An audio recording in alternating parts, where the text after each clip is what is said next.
নমস্কার বন্ধুরা, অভিজিৎ বেতাল ব্লগে আপনাদের স্বাগত। আজকে আমরা চলে এসেছি উদং কালীমাতা আশ্রমে।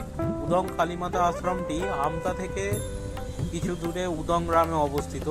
আমতা থেকে বা বাগনান থেকে আপনারা এখানে যেতে পারেন। এবং এই যে মন্দিরটা, এটা আমরা এসেছি সন্ধ্যেবেলার দিকে। মোটামুটি আমরা এখন এসেছি সাতটার কিছুটা আগে, তখন পৌঁছেছি। এই যে মন্দিরের পাশেই ঢুকে দেখলাম বিষ্ণু ভগবানের এখানে চিত্র, এটা দেওয়ালের গায়ে অপরূপ শোভায় ফুটিয়ে তোলা হয়েছে।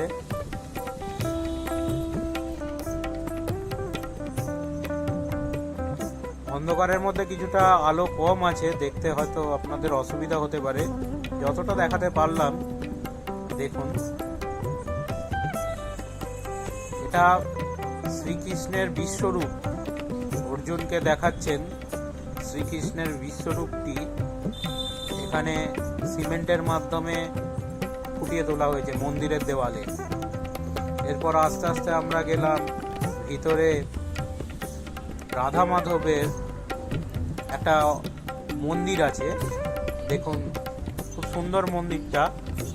ওখানে গিয়ে আমরা দর্শন করলাম রাধা মাধবকে, এবং ওপরের চারিদিকে দেখুন খুব সুন্দরভাবে ভগবানের সমস্ত লীলাগুলি চিত্রায়িত করা আছে দেওয়ালের গায়ে। এবং চারিদিকে, এই মন্দিরের চারিদিকে ফুলের যা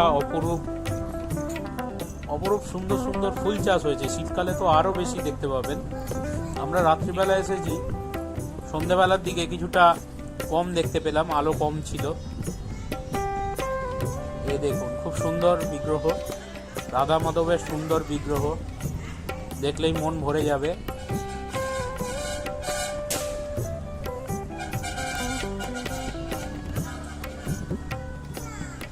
চারিদিকে সমস্ত ভগবানের লীলা আপনারা চিত্রায়িত দেখতে পারবেন। আমরা এগুলোকে দেখলাম, উপভোগ করলাম।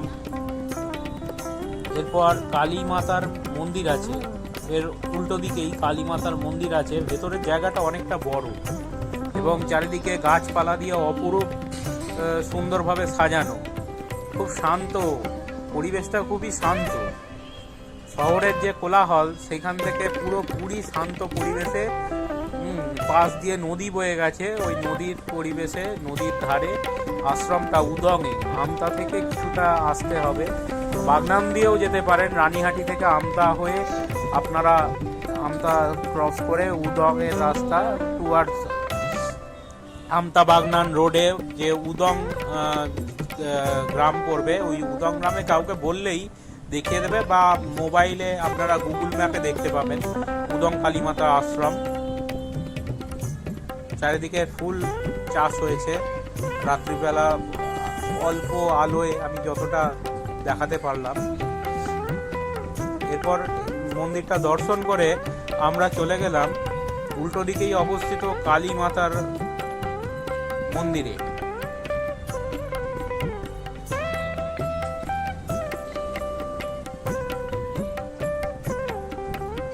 কালীমাতার মন্দিরে আমরা দেখুন সন্ধ্যারতি দর্শন করলাম, ওখানে চারিদিকে ঘুরলাম।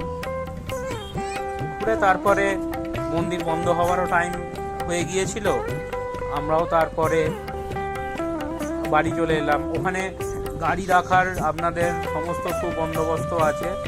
গাড়ি নিয়ে কেউ যদি যান, গাড়ি রাখার কোনো অসুবিধা হবে না। বিস্তীর্ণ জায়গা, গাড়ি রাখবেন, বাইকে আসতে পারেন। গাড়িতে বিস্তীর্ণ জায়গা নিয়ে কোনো সমস্যা নেই। কোলাহলপূর্ণ একটা পরিবেশ।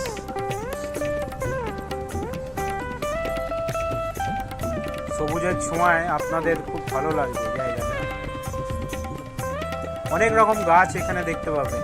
তারপরে ওই দিকটা আছে পাখির সমস্ত খাঁচা, অ্যাকোরিয়াম, যেগুলো আমার হয়তো ছবিতে তোলা হয়নি, তবে আপনারা আসলে দেখতে পাবেন। পলাশ ফুল, রুদ্রাক্ষ গাছ, এই সমস্ত গাছালি আপনারা দেখতে পাবেন। কালী ঠাকুরের মন্দিরে অসংখ্য এই যে মূর্তিগুলো আপনারা দেখছেন, রামকৃষ্ণ দেব দেব সারদা মা, হ্যাঁ, আরও অনেক অনেক মূর্তিগুলো দেখতে পাবেন, স্বামী বিবেকানন্দ, তোতাপুরি, সমস্ত মূর্তিগুলো আপনারা দেখতে পাবেন। এই যে কালী ঠাকুরের মূর্তি, নিত্য পুজো করা হয় এখানে, সকাল সন্ধ্যা আরতি হয়। আরতির পরে আমরা ভোগ প্রসাদ পেলাম।